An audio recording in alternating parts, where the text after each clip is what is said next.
What's up, everybody? I'm James, and welcome to the Boot FC Podcast. And you may have noticed that I am here, and my very special guest is here. However, my partner in crime is currently not here.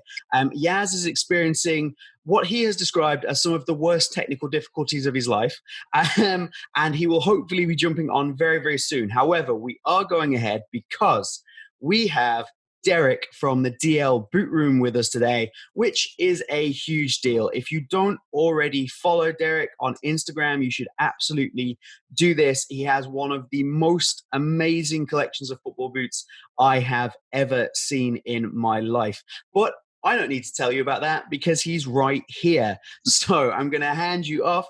Derek, introduce yourself. Tell people what you do, who are you, and how they can follow you. Hey, so as James just said, I'm Derek. I'm the one that does the DLBootroom Instagram account and stuff like that. I live in Qatar. I'm from Scotland originally. I moved to Qatar 14 years ago. So I moved here in 2006. And since then, I've had this passion for collecting football memorabilia and football boots in particular. I'm a PE teacher over here. I'll be starting my 15th year here in September. And if you want to follow me on Instagram, that'd be great. I don't do a lot on other channels like YouTube and stuff like that. I did set up a YouTube channel, but I've not really used it that much. But Instagram's my main social media thing, and that's at DLBootroom. So I appreciate any follows you get. It's definitely worth following. Derek has some boots that I have never seen before, and then they appear on his page, and I'm like, my favorite thing about your page at the moment is your Friday limited edition series that you're doing, where you take one limited edition boot every Friday and kind of walk us through it and talk about it on IGTV. I think that's fantastic. Any insight into what we're getting next? No, I'm not going to show it because obviously after this I've then got to do the video and that. But that series was just because people in Europe have got access to the boots so much faster than I can get them here in Qatar and stuff like that. And like, I'm sure you find the same when you try to do social media content and it's different from what everyone else is doing, things like that. I can't beat Unisport and ProDirect and Soccer.com and all that to these football boots. You can get access to them on the first day they come out if you go to the local store, and I can't here. So that's why the limited edition thing is kind of what my collection's all about, is the limited edition side of things. So that's why I thought a series is just a little bit different. I've already seen there's someone in America trying to do something very similar already, and it's funny how these things start to, catch on like God, So anyway, but it's all a bit of fun. So it's a good hobby. Yeah, absolutely. And Derek's absolutely right. Like, of course, me doing Boot Wizard, it's all about trying to get those new releases out to you as quickly as possible, which is hard sometimes, especially when like Unisport, ProDirect obviously have all the boots pre-release. So finding a little niche for your channel is really important. But speaking of limited edition boots, that's a really terrible segue. I'm going to use it anyway. We're going to talk about stuff that has been released recently since our last podcast. Thankfully, we've been doing these more regularly, so there's not that much. So the main releases so far, we got the Morelia Neo 3, the Morelia Neo 3 Beta, and then we also have the very special release, which is what we really have Derek here to talk about, because he is a master of the limited edition boot, and he's got some very cool boots from a certain player. So the Morelia Neo 3. Now, this seems to be like the original colorway when it launched only seemed to launch in Japan, and it's got loads of everybody I know who's got it, I know a couple of people who got it, have got rave reviews about it. Have you seen it? Do you know much about it? It just seems really strange to me that they would release the Neo 3 in Japan, the Beta in Europe, and the Beta sold out instantly. ProDirect had it and then it was gone. I heard rumors of 500 pairs. It just seems like a really strange release schedule from Mizuno. Yeah, I think what we'll find is it'll make its way over to Europe. And so I think this COVID-19 is actually, as we know, it's affected a lot of boot launches and stuff like that. So I'm pretty sure it'll be a boot that we'll see over here.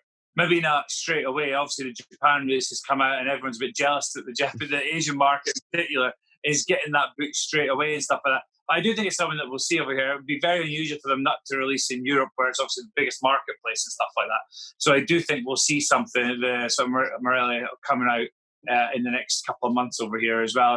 When I saw the blue one, I've got the 30th anniversary edition, the blue, and it's pretty much the same boot as that, just with a blue tongue instead of the white tongue and stuff like that. Very similar.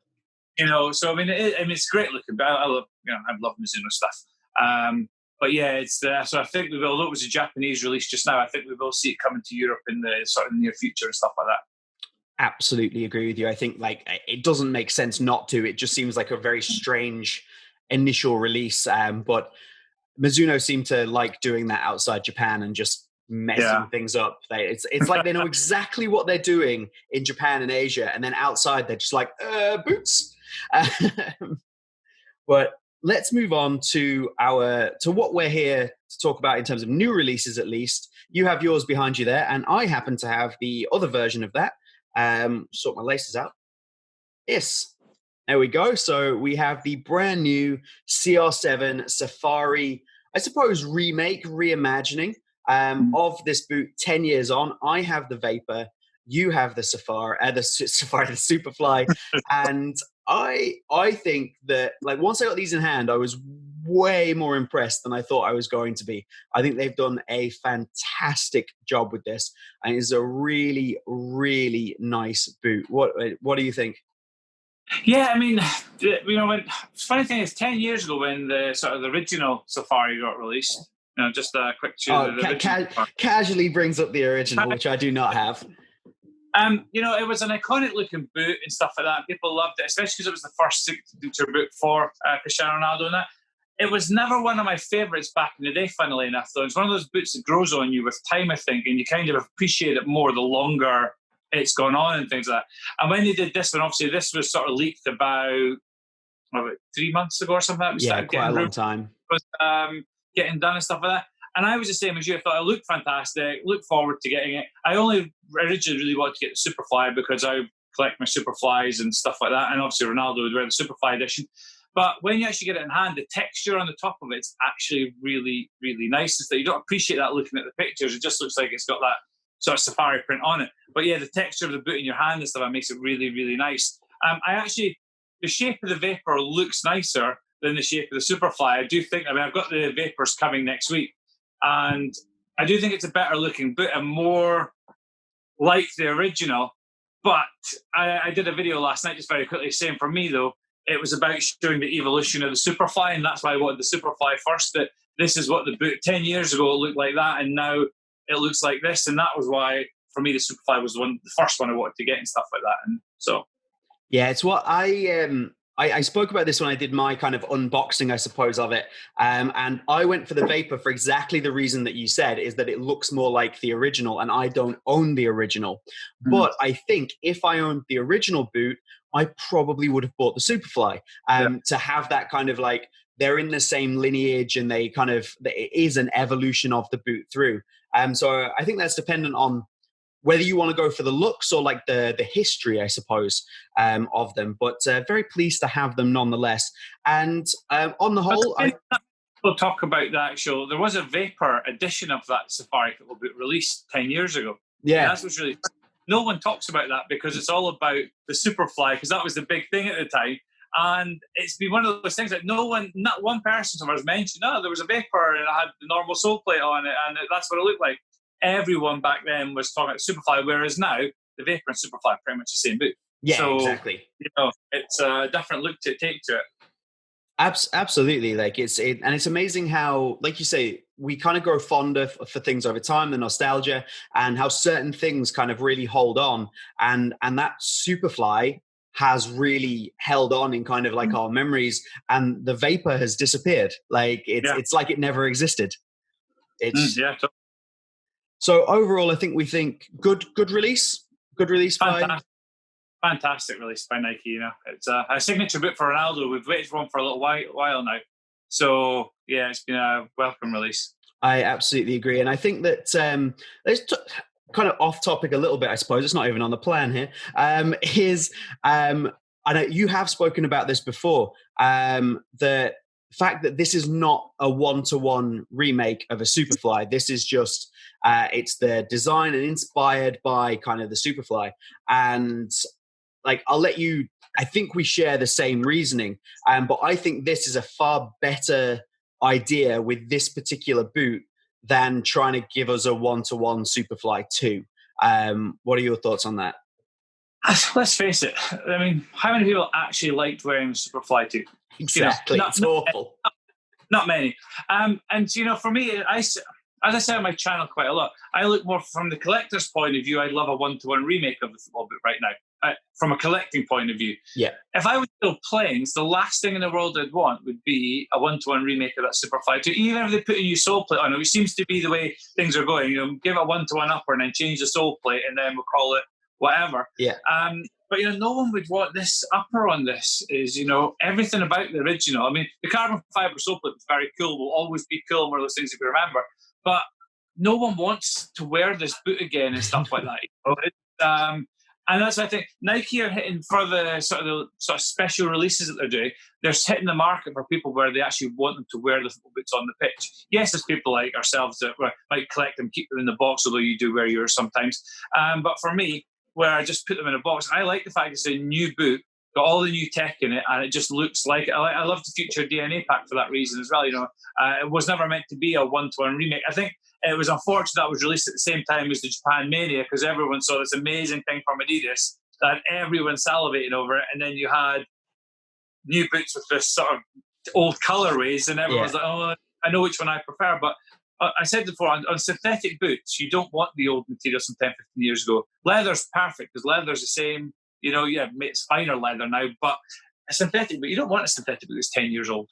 No, absolutely not. Like even if they'd have made if they'd have made them in a one-to-one, you're right. As a collector, I would have bought them. I would have them. But there's not a hope I would have gone out to wear them, because I know how bad that Superfly was. Yeah. Like, it was not a good boot to actually play football in. So, and like Nike don't want us to just put the boots on the shelves. They're supposed to be, they want them to be worn. So that's why they're designed like that. And I think that's great. And I agree with the Future DNA on the whole, especially with the mercurial. I think that looks fantastic. The T90 as well, the AZT, I think that was another good one that it was good that they didn't go with a one-to-one. The only one, of course, I would have liked to have seen it as a one-to-one is it your favorite boot of all time, the Hypervenom one? It's not my favorite boot, but it's got a lot of great. That was probably the last boot I wore in a competitive season playing, was the Hypervenom one.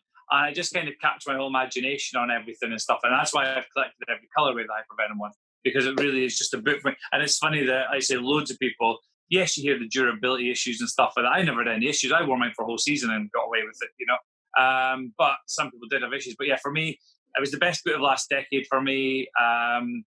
Just because the upright, everything about that boot was pretty much perfect for me, it's one of my favorite boots of all time. But it's too soon for a remake of that. I want another. Make it 10th anniversary edition.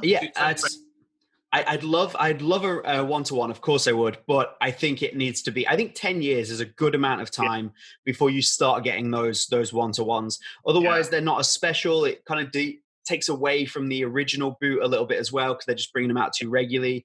I think 10 years is good. And I only brought that up so we could casually mention that you have every single colorway of the Hypervenom one, even ones that weren't even released. But with that, what we're going to do is I have a few basically questions for Derek. I've wanted to get him onto this podcast literally since we decided to do it. Just because you've got so many amazing, interesting things. So I'm just going to ask you a couple of basic questions about your collection, and then we're just going to jump into some limited edition stuff, which is really what I want to talk about. So you kind of touched on it earlier. How long have you been collecting? Is it just since you got to Qatar? Yeah, pretty much. Well, what happened was, as I said, I'm a school teacher. I lived in England for 2 years. Couldn't afford to do anything else because the salaries were so low. I moved to Spain. I was in Tenerife for 5 years teaching over there. Again, great lifestyle, but not enough money to do anything else apart from live. Moved to Qatar. Very fortunate over here with tax-free living and stuff like that. I was able to have a bit of money to spend on other things. Started collecting mainly Manchester United memorabilia, shirts, signed shirts and stuff like that. Then got into the match-worn scene. About 2008, I bought my first pair of football boots. They were the Adidas Predator Yin Yang, the David Beckham boots. The Beckham ones. So I didn't know much about football boots. Didn't know much about limited edition football boots at the time and stuff like that. That was just a boot that I saw the package and thought, wow, that looks amazing. Got it on eBay for under retail, funnily enough, which was great. I remember having a big conversation with the guy trying to get the price down, and he wouldn't go below £400. And I was like, why would you not, I don't get this. This is like a lot of money. Then I found out later that they were actually cost more than that when you bought them brand new. Yeah. So I get why you didn't want to sell them cheaper. And then at the time I was still doing a lot of match worn stuff. And then, then about 2011, I decided that growing up, the one thing I always wanted was the Adidas Predator, the original Predator. And now that the internet was making a lot of things easier to get and stuff like that, started going on eBay looking for them. Couldn't find a brand new pair anywhere. And then Christmas time came along and my wife had found a brand new pair with tags on for me as a Christmas present. And then I'll say from then onwards, it just kind of steamrolled. My original idea was just to collect the boots that I wore or wanted to wear when I was growing up. So I got a pair of accelerators, I got a pair of Match Mercurials and things like this, the boots that I wore. Because I'm 41 and I always say that I feel like I grew up in sort of the best ever period of football boot technology changing and things like that, 99 was my first pair of Predators that I bought to wear. And then since then, it just kicked off. 2012 came along and the Green Speed 1 was out and I was at Nike. It was sold out online, but I was in London that summer. Went to Nike Town and I hear all of a sudden they had a pair of them for sale, so I bought them. And that kind of got me into the whole limited edition sort of scene type thing.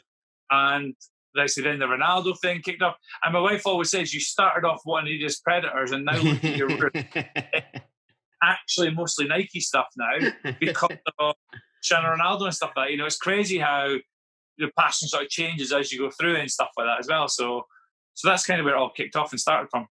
Yeah, it always starts super small, doesn't it? It's this tiny little idea. It was the same with my channel. Like, I was just going to make a couple of videos on things, give me a reason to kind of go out and collect a few more boots, keep things, and it just spirals out of control. Like, it's a fantastic thing, though, and your collection is really something else. Do you have a rough estimate of how many boots you actually have? The last count was 425, Wow. but I've sold quite a few since then. I am moving house again. I've moved every year. People that follow me on my Instagram page laugh because it's a yearly thing just now. So we're moving house again, and my room I'm getting is going to be even smaller. So over the last sort of 5-6 months, I have been selling quite a lot of stuff here in Qatar. Problem being is that, as you see on my page recently, I've been buying quite a lot as well. So I was going to say, like, I always see you sell, like, I see very regularly you'll list a lot of boots for sale, which are always like a good price as well, actually, very tempting. Yeah. And then all of a sudden, like the next week, there'll be like 4 boots come in. I'm like, I swear you only sold 3. Yeah, I think recently it's been more of those selling sort of the general stuff to purchase some of the really good limited stuff and things like that. The Pog Booms that I've got that I showed you. I was just about to bring them up, yeah. These ones, I didn't have the cash to get these. When I saw these on eBay, the guy wanted a lot of money for them. But I knew I wanted to get them. So I quickly managed to get the money together by selling some boots very quickly at a good price, because I don't believe in ripping people off for some stuff and things like that. So I got them together because selling, I think I sold 7 pairs of boots to buy this one. But to me, that's totally worth it. Yeah. How many of those are there in the world, did you reckon? With the soft ground variation, apparently there's 11. Wow. Just incredible. And this one's signed by... And I was going to say, and yours are signed, yeah. Yeah. So that was an amazing... I mean, there are more pairs. It was one of those boots that trying to read up about it was really hard, because one company said 40 pairs, another company said 30, but then from finding out from people sort of in the know, the soft ground variation was made for Pogba to wear. Right, and, okay. The 11 pairs made of that actual boot. So yeah, it's quite cool. It's a very nice boot that I was delighted to add to the collection. So those were like specifically made for him, and then that's just a pair that he either didn't wear and then they've been sold basically. Well, the story was they went to some PR event that Pogba was attending, and he gave them to someone at the event, and then that person then gave them to their friend, who turned out that was the person I got them from on eBay, who was selling them about a month and a half ago and stuff like that. Yeah. So. I think you said this as well. Things always turn up eventually. If you wait long enough, something will always turn up. That was one of my first friends and collectors, a guy called Jorma, who I'm sure you know. Yes. And he told me he was one of when I first started getting into collecting, one of the first things is don't chase anything. If it's not the right price or ever, just leave it, because eventually a boot will become available. And it's so far, touch wood, it's all come true that most of the boots I've been looking for at some point have. Well, there's a couple out there that I've not managed to, get hands on yet, but you never know. One day. Well, you finally got hold of the Pumas, right? The Hubble Golds, yeah.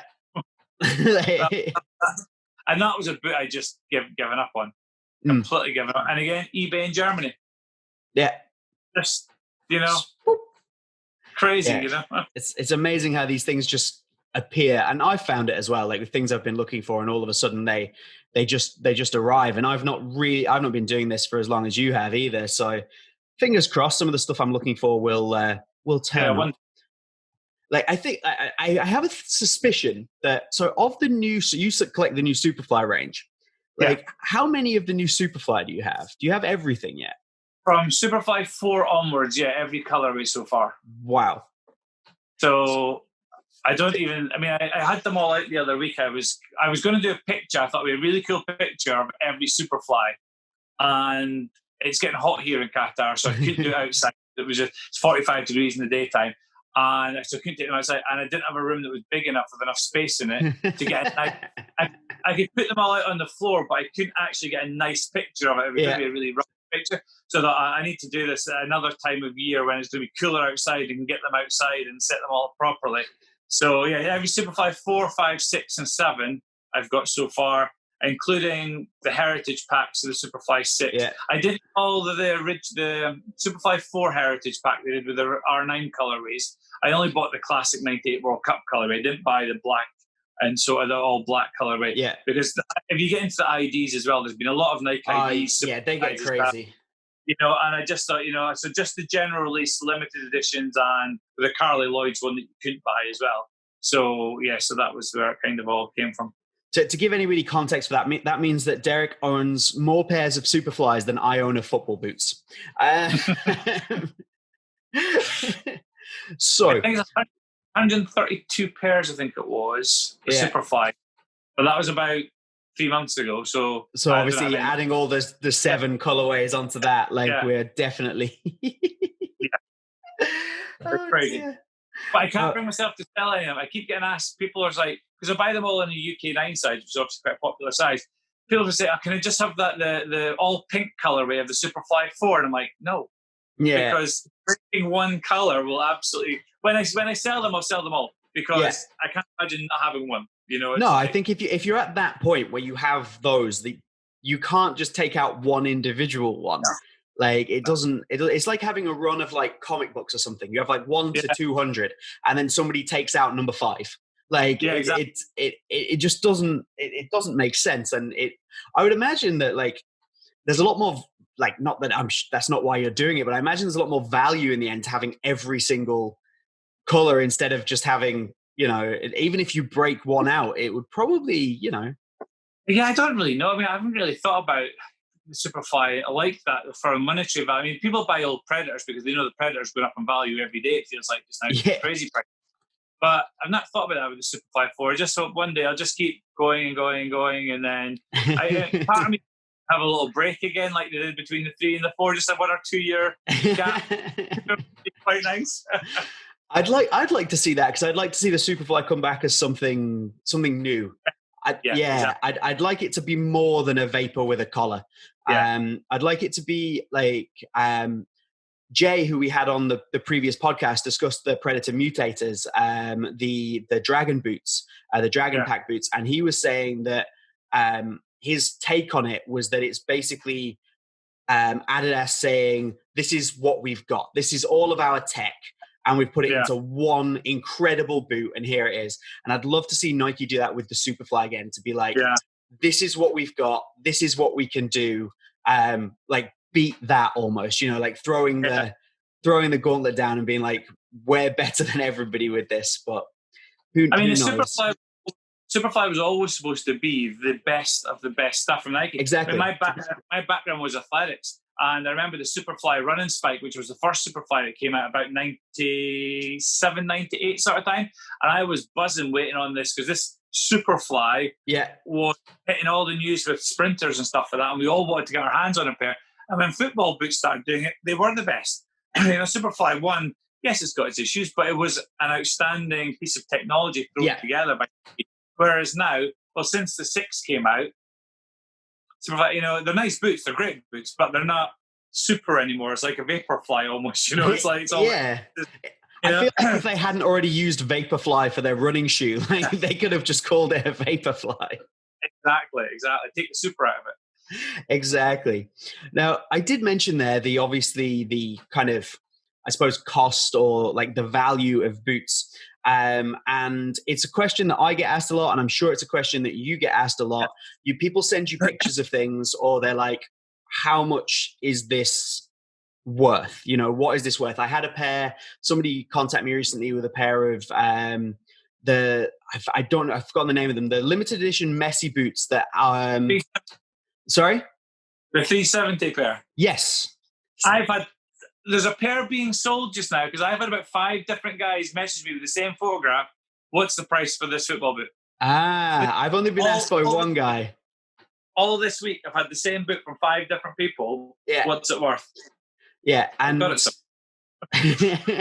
and I feel like I don't know. I wanted to get your take on it, but I think valuing boots is a very hard thing to do, and I think sometimes I find that people overvalue boots a lot of the time, and part of that is because they will maybe go on eBay and they'll find a pair that are listed, and they'll go on there, they'll see a pair of Predator Manias that are listed for £2,000. Now, anybody can list a pair of Predator Manias for £2,000. It doesn't mean that that's what they're worth, or they're going to actually go for that. Now, as a person with a lot of limited editions, kind of what's your take on it? How do you go about putting value or like willingness to pay value on a pair of boots? Is it just personal? Yeah, I mean, the biggest thing is how much someone needs to sell something at the end of the day. It's for me. I mean, there's a great pair of boots. Obviously, the Campios. Where are they? They are here. This boot.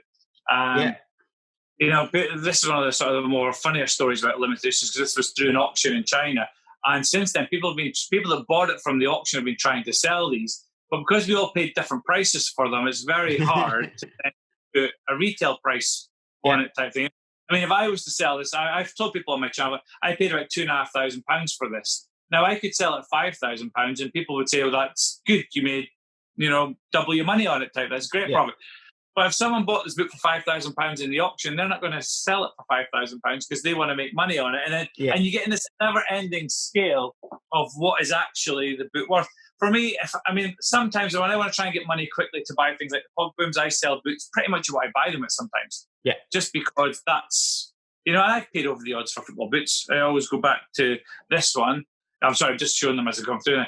I paid over the odds for, this is the Vapor 9 white gold Ronaldo, the one of 100 pairs. I paid about £1,800 for this about a week after the launch of it. Wow. Now that's over, well, at the time it was over the odds, but now I could probably get more than that if I was to sell it now, because people are looking for the boot, and obviously being 100 pairs makes it a little bit more difficult for people to get hold of. People that have got this boot now don't want to sell it. Yeah. So if someone contacts me saying, I want to buy this boot from you, you've got to put one hell of an offer in there, because in my head what I'm thinking is I'm going to sell it for you for £5,000, but I need to find it again, and I want to pay less than £5,000 for it. So the problem now is there's so many limited editions. Boots that are 100 pairs or 75 pairs, I think people will charge whatever they want for them, because if you really want a pair of them, you're going to pay a lot of money for them and things like that. What beats me most is when boots are 1,000 pairs or 2,000 pairs, which in the boot world is quite a lot of pairs of boots and stuff like that. And if you're on the internet when a boot launches and there's 1,000 to 2,000 pairs, you tend to get them straight away if you actually are trying to get them. And then people get in touch with me saying, how much is this boot worth? I'm well, retail, or might get a little bit over retail for it and stuff, that if you're lucky. But because they see someone put it on eBay straight away at 3 times the price of it, they think, oh, that's worth £1. You don't know what you're talking about. I'm like, £900 is like that figure but people never always miss the make offer button. Yeah. They can offer on something like that. The Pog Booms, very quickly, they were up for £4,800, and I messaged the guy and said, look, come on, they're not worth that. You know, what's realistically, and he came down to under half that. Yeah. So shows you though how, but some people would see them and just think, oh, they're 11 pairs, bang, buy it now. And then, well, he sold them for £4,700 or whatever it was. That's what they're worth now. So it's really hard when people ask me what a boot is actually worth. To me, I always get back to them, what do you want to sell it for? Do you want to make money on it? Do you want to get Do you want the money back in your bank account? I mean, when a boot launches, I don't know what you're like, but my messages on Instagram fill up straight. Oh, I bought this boot. Are you interested in it? You know, within launching, I'm like, oh, I've got a pair of them. Or, yeah I'm interested, but I'm not going to pay that price. Because I always say there's a 48-hour hype over every football boot. Wait after 48 hours, prices will tend to come down, or people send them back because they don't get to get the resale value on them. So there's always that, initial hoo-ha about a boot, but it dies down very quickly. I said that to a few people about the Safari about 6 weeks ago. I had a lot of people messaging me asking like, oh, how limited are they going to be? And I was like, look, I don't think they're going to be too limited. If you try and get them on release, they'll be fine. If they end up selling out quickly, honestly, there's a guy who's basically like, look, I probably can't get them to the end of the month because he was waiting to get paid. Yeah. And I was like, honestly, your chances are that even if it sells out within a couple of days, which I think which it potentially would do if it's turned out to not be that limited. And I was like, the chances are that even if you wait till the end of the month and they've sold out within a few days, people will return them. You always get those boots that get returned back, and you can pick them up again. And sometimes, because people aren't looking for them anymore, on discount. Like boots that sell out super quickly, then they get returned. And I've noticed Unisport do this a lot. They seem to like hold on to quite a few of the boots. Yeah, they hide them. And then all of a sudden they drop them all back on. But then when they drop them back, they're in like a 20%, 30% discount. And I'm like, oh, okay. Yeah. Like it's... You've got these resellers now they were selling the Superfly and the Vapor Safari at below retail price straight away. Yep. Yeah, you could get them before launch. Yeah, I mean, these guys were obviously using discount codes to get them off the Nike website and stuff like that, but then selling them for 20, 30 euros less than other companies in that because they're buying them in bulk because there was no maximum order of one pair on them. So, the Safari was a funny one because I think people wanted it to be limited. I actually like the fact it wasn't limited because I like it when a boot's easy to get your hands on sometimes. It makes things a lot easier.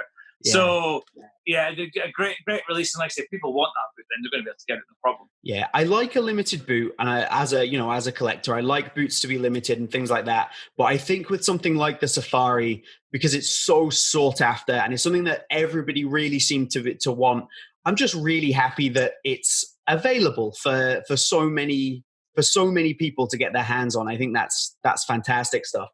And that's going to lead me kind of into my next point, my next question for you. Like, what makes a good limited edition boot? Is it the value it's going to hold? Is it the number that it sells for? I would give a fantastic example of why the numbers are not always important. I own a couple of pairs of boots that are very limited in numbers, but they're worth, I was going to swear, nothing. Like they're worth absolutely nothing. So I have a pair of boots that I will tell you what they are in a second, and you'll understand why they're not worth anything. I have a pair of boots. There's only 60 pairs in the world. I would show them, but as I say, I'm moving out. I don't have my boots with me. There's only 60 pairs made, and I saw a pair on eBay 2 days ago not sell with a starting price of £15. These boots are worth nothing. Yes, they are concave boots. I honestly, I paid about £20 for them, so I'm not upset about that. But yeah, so I have a pair of the concave. They're the I always get them confused. They're the Virginia Ben, not the Mr. Sen's, the Virginia Ben ones. Box, everything. And there was an unsold pair for £15 the other day on eBay.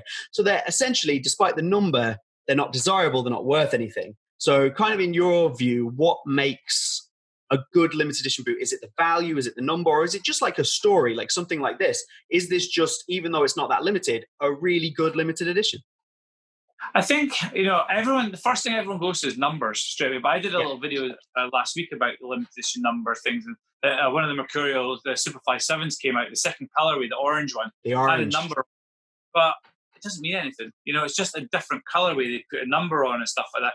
So for me, limited editions, take just this year, for example, with the Predator Archive pack at the start of the year.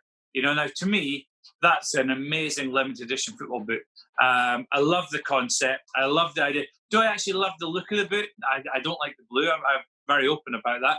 But I love what Adidas did there with, getting okay, the collectors were involved in picking the sort of the boots to go together. Then the guys at Adidas were putting it all together for them and stuff like that. And that's an amazing limited edition concept. Yes, it divides opinion because of the look of the boot. But in terms of a limited edition, that's what you want. You want something that people that are in the boot world, or even people that aren't in the boot world but just follow footboots, they'll always remember that boot. 20 years down the line, they'll still be talking about the archive boot, love it or hate it type thing, you know. And we've seen the price on that tumble. You know, people were buying Earth for $130, and it still hasn't sold out places. Now, there's 2,000 pairs of that, which again I think is quite a lot of pairs for in the boot world and stuff like that. But 2,000 pairs for a boot should be sell out instantly. I mean, I bought 2 pairs and the trainers at retail price straight away, thinking I better get these quickly. You know, was it Hinson that told you needed them immediately? I think both of them kind of ganged up on me on that one. You know, and Jorma had his input as well there. But I actually really, really like the boot as a limited edition. Some of the big brands, Nike and Adidas, do limited editions very well. You know, I mean, they've had some shockers like that F50 tunic boot, which was awful. I've got you know, I sold mine for below retail. You know, but it was just one of those boots that people still bought it though. And I can't remember how many pairs. I think it was about 2,000 pairs of that as well. You know, people still bought it though because it was a limited edition. They wanted to see what all the fuss was about and stuff like that. But then you get a company like, we spoke about Mizuno earlier, you know, and I'm a massive Mizuno fan and stuff like that. I mean, I've got a pair of gold Morellis that was 30 pairs in the world of. Now, there's no numbering on them, but they are just an outstanding put-together football boot. That was from 2015, I think it was. 30 pairs now. People that are really into the boot world, you know, everyone respects Mizuno. You know, Mizuno do. It's very hard to find a flaw in a Mizuno football boot that, especially made in Japan version, that used to be so expensive, and they're not so expensive anymore because everyone's kind of. I was going to say they haven't increased their prices much, but everybody else is going that direction.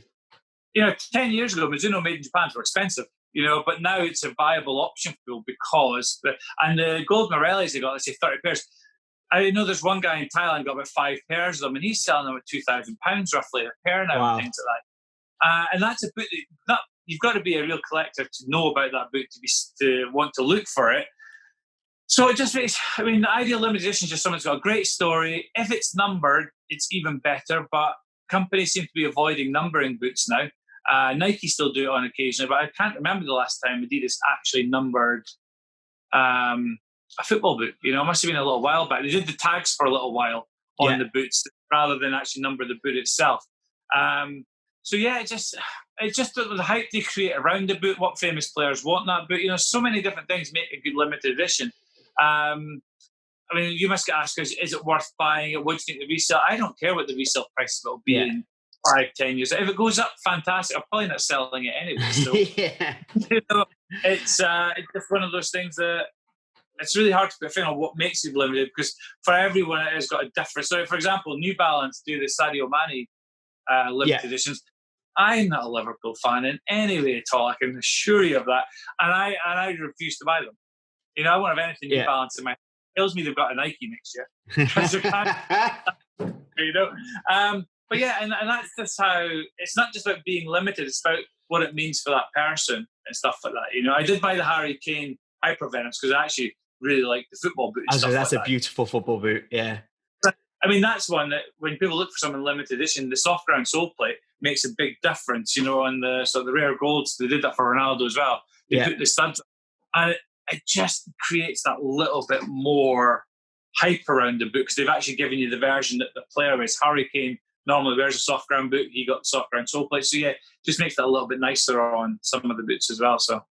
No, I totally agree. I think that, like, for me, a story is quite important. I do have, I have been skirting around not mentioning that Liverpool won the league. So let's mention that and move along. Well, you know, Australia Women's World Cup last night. That's far more important. Australia and New Zealand got the Women's World Cup, which is a much more important piece of news. So in a few years, expect Boot Wizard to be coming from Australia/New Zealand. I am already planning on going to that. But yeah, I do have a pair of Mane boots. I have the Rise of a Lion ones. They're limited 205 pairs, and because I love the story in that boot, it's a beautiful story. And that's another funny one actually. You mentioned numbering, and I love numbered boots. Those are numbered, and I have pair number 1, but so do 2 other people. So there's because I know where mine came from. I have the pair that I think. like is Soccer Bible, I think. They had pictures taken all around the world with. So I have that pair. So mine have no box or anything like that. Yeah. Then I know there's another promotional pair. And then I know there's the pair that was sold at retail. So there's at least 3 pairs of number 1. Remember this boot? I do remember that boot. Right. You know the funny story about the numbering on this football boot? I don't know. Go on. So there was 154 pairs made of this football boot. This is pair number 145. Okay. So they sold it 154 pairs, and then 2 people got 155 and 156. So they actually made a little bit of a mess up with the numbers on that one. That there's 2 numbers came out higher than the actual. It's only 2. I think someone got a bit confused about how many goals Ronaldo had scored, or number of goals he scored. So there's a bit of a mix up there. Yeah, so you got 156 pairs, but there's only supposed to be 154. So do you reckon there's 156, or do you reckon they just incorrectly labeled 2 boots? I reckon they did 156 of them, and I know one of the guys just got a pair 155, and we were chatting about it. He was asking fun enough about the value of it. I said, it's funny, that one, because I reckon you could sell that story and someone would pay more for it. I was going to say the same thing. I reckon 55 and 56 actually become more valuable. You were talking about this recently on your own Q&A it was on, I believe. And you were talking about the Ronaldo boots you have that you got at auction, and how people were paying more for different numbers, and how really it doesn't matter that much, maybe 7 for Ronaldo. But I feel in that instance, getting the ones that weren't supposed to be made, that would actually make a difference. Yeah. With your Ronaldo collection that you have, so do you have every Ronaldo signature, or if you don't, what's your favorite? What's the favorite one you've got? Is it the 100 pairs? I've actually got them all sitting in front of me right now, because I thought for this it'd be quite easy to have. I'm not going to take the camera down. Sit up perfectly. It's fine. Run us through. What have you got? So I'll do them very quickly. Safari. Yeah. The first one. Safari. The second one.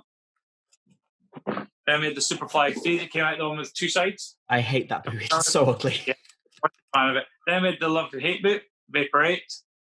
Then they did the first Vapor 9 limited edition. Very nice. Love that football boot. Yeah. Then they did the one that I'm not so keen on, Vapor 9. Horrible. Yeah, not a fan. Then this is actually a sample of the Galaxy, which is this is the one with the weird swoosh, right? Got the chrome swoosh. I can't really see it on the camera. It's a chrome swoosh on it, which is a lot nicer than the actual grey that they gave us on the normal. Then we have the white golds. Probably my favourite ever.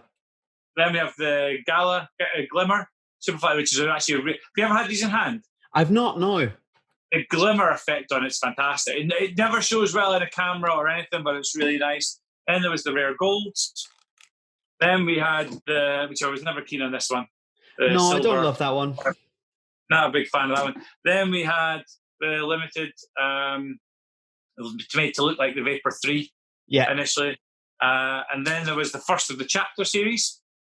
I actually really like this book. I think this is a really, really nice upper. Again, story of Madeira being a volcanic island and stuff. I thought it was a really, really nice Very book. clever. I just bought a pair of those for my brother, actually. Yeah, really nice. Then we had the next limited edition that came out, which was the silver and red Vapor 3 thing as well. Then we had the next Chapter, which was crossing the sea, going to Sporting Lisbon. Then we had the Sporting Lisbon boot. Lisbon boot. Sorry, I've put you on the spot here, haven't I? I've just made you go through every Ronaldo boot. That's all right. Then we had the Victorious for the Ballon d'Or. Yeah. And this is just about limited edition. This is only 777 pairs. But again, it doesn't actually seem to command that much extra money when people want to buy them and stuff like that. It's a funny one. It's a stunning looking boot. The white and gold looks amazing, but it just doesn't seem to grab people. I saw a used pair for sale recently, like way under retail. Admittedly used, so obviously you expect it to come down, but way under retail for a used pair. This was sort of forged in greatness for when he was at Manchester for the industry, so on. Then one of Yaz's favourites, even though he's not here. That's one of Yaz's favourites. There's Campios, which came out there. And then there was sort of this one, which I don't really know. I can't remember this. Chapter 5, was this Chapter 5? Yeah, the 5. I always get them confused because there's 2. There's that, and then there's the next one. That one. There you go. Yeah. I always felt that this should have been Chapter 5. Yeah. And not this one. But it's like this was a sample. They thought, that looks nice. We'll make that the limited edition card comes out. Then we had the Quinto Triunfo boot. which was quite nice. Again, what was this, 1,000 pairs numbered on the back? It's quite nice. But then we had Chapter 6. Yeah, that one. I was going to say the World Cup. The limited version of that is far nicer in my opinion. Yeah, definitely. Then we got one of my favorite ones, which is the second China edition, Superfly 6s. That's a really nice boot. Fantastic looking boot. Then we had Chapter 7, which was the finish of the Chapter series, which is actually quite a nice boot, actually, to be fair. So nice touches on there. And then we got the one that splits decisions actually on everyone, the Cristiano boot. I hate that boot. I think it's terrible. And then it's the Shui boot. I'm not even going to pick that up because I agree on that one. It's not the best. Yeah, everybody knows that boot, that China release boot, is not a boot that I like at all. Like, I think it's terrible. In case people aren't sure which boot it is, it's this one. I really dislike that boot. I sold my pair to Yaz, incidentally. So China boots are so good. You know, they really are a fantastic looking boot, the two China pairs. And then that one came out, and so. Cool. But so that's every Ronaldo signature boot, and that's not including. Whenever I post this on Instagram, I go, "Oh, you're missing this, you're missing that," because people always talk about this one. It's not a signature, though, is it? Exactly, and that's what I keep saying to people. It's a great boot, but it's just one of my favorite boots in my collection. But it's not a signature boot. It's just a boot that was made for Ronaldo. When Drogba should have been wearing them on the same night, and he ended up not wearing them. So I have one more question for you, very quick one, and then we'll jump into our end of podcast stuff. What's your favorite? You've got all of them there. Which one do you think's your favorite? It's quite. This is the easy one. The favorite one is this one that I shouted about. Yeah, me too. Easy. I think if you said then pick the second, third, or fourth, it actually is really, really hard. Yeah. But favorite. This is definitely my favorite one of the Ronaldo signature. Obviously, I've got the match worn. Yes, you got the match worn boots. You got the match worn Ronaldos. Yeah, so that's got the CR7 on the side of it and stuff. So these were worn from 2008, 2009 season, and December, January, February time. The World Cup Championships, he was wearing this colourway when United were in Japan and stuff like that. So this boot is my diamond in the collection type thing, you know. Yeah. So that's my. So as a Man United fan and a Ronaldo fan, you have Ronaldo match worn boots from when he played at United, and you have is your shirt match worn as well? Yeah, this one. This was worn against Portsmouth in the 06-07 season. It was given to the Portsmouth kit man and signed and stuff like that. And then so it was actually signed on the number. And then he, through a contact, my wife managed to find it for me to surprise me on Christmas time. And your wife is fantastic. Very supportive wife when it comes to this hobby, I can show you. But that's like I've had some crazy offers on that shirt, but it's a United shirt, you know. I'm assuming the boots and the shirt, like you say you sell stuff, I'm assuming those two are going nowhere. Everything's got a price, don't get me wrong, but it would take. I always ask people, get in touch with me, I've got this Ronaldo pair of boots, you know. I ask, how much do you want for them? And then they offer me, they want something like, for example, recently I asked about a red pair of Vapor 4s, and the guy wanted 12,000 euros for them. Oh. And I was, for me, that's a lot of money. But I just keep saying, well, if anyone ever asks me, there you go. That's where I would even, because that's where you're even starting. That's a starting point. So, and it's like you say, you have to be able to, like you said earlier, you have to be able to replace them. Yeah, exactly. You have to be able to get another pair, so you've got to be able to sell them for a right amount of money.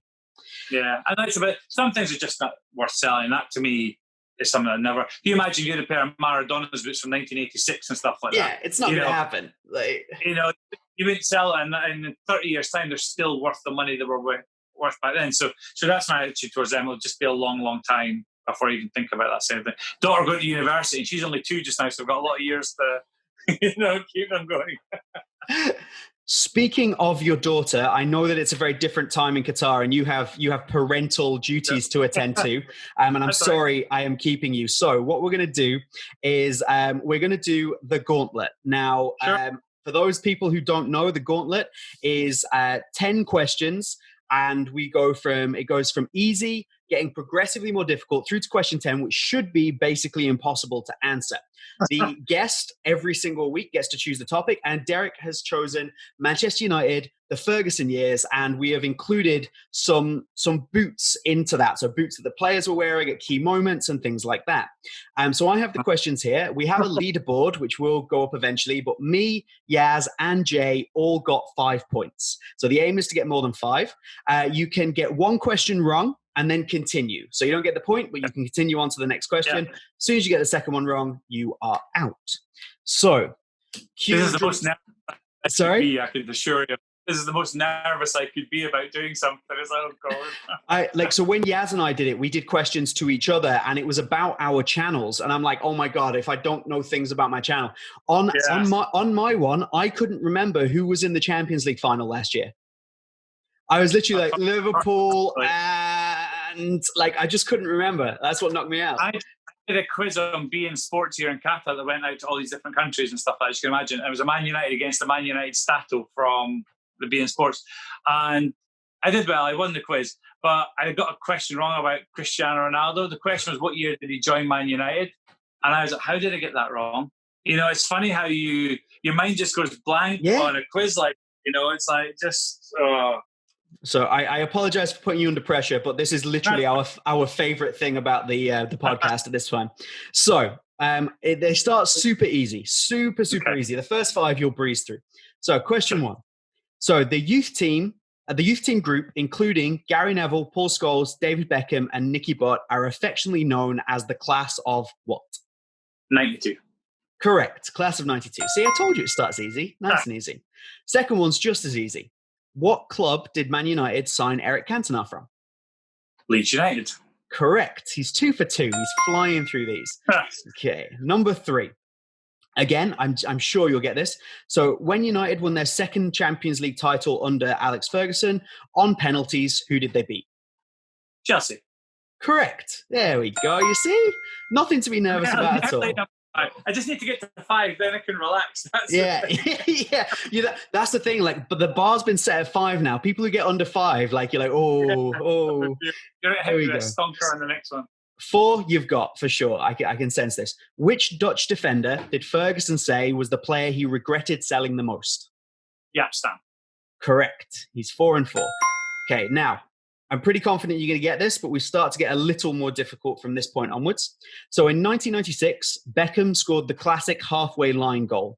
Can you name either the boots he was wearing when he scored or the team he scored against? He was wearing Pred Touch and it was against Wimbledon. He's got both answers. Yes, it was the Pred Touch and it was Wimbledon.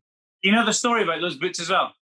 They weren't his boots, right? He wanted to yeah, he wanted to try them, and Adidas could only get a pair in his size from the guy at Rangers. Yeah, Charlie Miller. So that was it. You got Charlie on the tongue.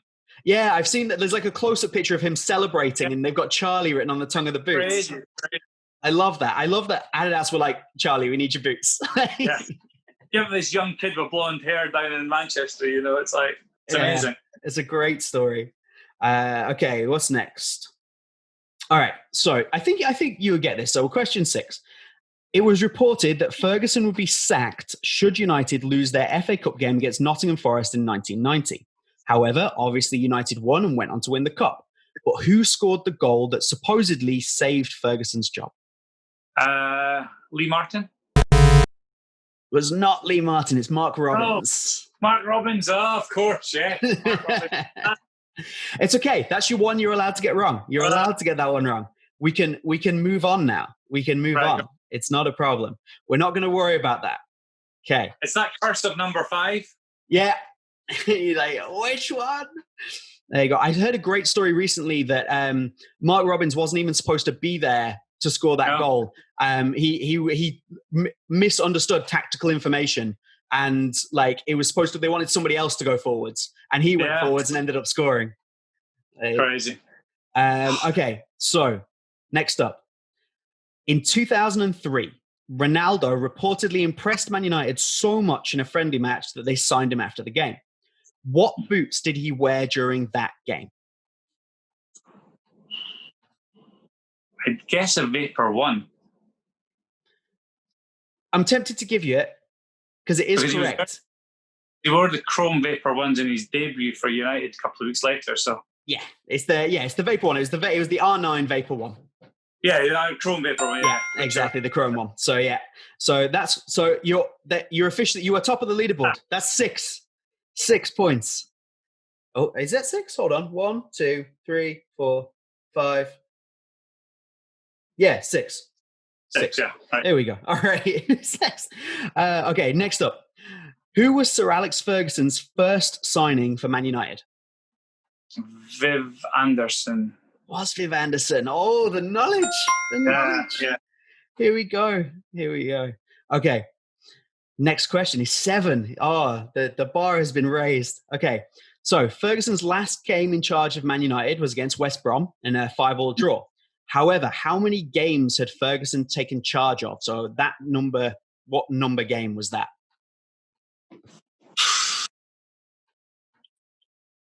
Oh my goodness. I told you they got harder. I'm trying to think. He had 26 seasons and he had this and he had and you start to, and you're like, hold on, it's too many to be... 1,500? What did you say? 1,500. It's exactly 1,500. That was his 1,500th game. Brilliant. That's a round of applause. That is very impressive. Here we go. Wow. I'm stunned. Okay. Next question. Right. In 99, United famously won the treble, beating Bayern Munich with 2 last-second goals. Teddy Sheringham was one of the goal scorers, but what boots was he wearing when he scored that goal? Nike GX, the red and black. Yeah, it was. I was so sure you weren't going to get that. Oh my God. I've got those boots. Oh, really? Yeah, I've got them back in Scotland. I've got the GX. I love the GX boots. So it's they did a remake of that one as well. Sold the remake in the red, but the original GX are one of my favourite boots from growing up. So yeah, I've got them in a box back home. So I'm annoyed about getting the Mark Robbins question because I know that answer. That's what's going to annoy me more than anything. It's okay. You get a pass. It puts you squarely at the top of the leaderboard. And with that, we will bring our podcast to a close. Of course, Yaz would love to be here, but he has not been able to join us today. You can follow him at YJ Football on Instagram and also on YouTube. Me, you can get at Boot Wizard Boot Reviews on Instagram and at Boot Wizard on YouTube. And Derek? Yeah, at DLBootroom on Instagram, just showing off most of the collection and things like that in there. So with the odd videos every Friday, looking at limited edition boots. So there's one, I'll be doing that later on today, posting a video looking at a new limited edition, but I'm not telling you about it yet. Perfect. I really appreciate having you on, Derek. It's been incredible to get you on, to see some of your collection and to just talk boots with you. I really, really appreciate that. So thank you very much. And that's all we've got time for today. We will see you soon. Cheers. Thank you.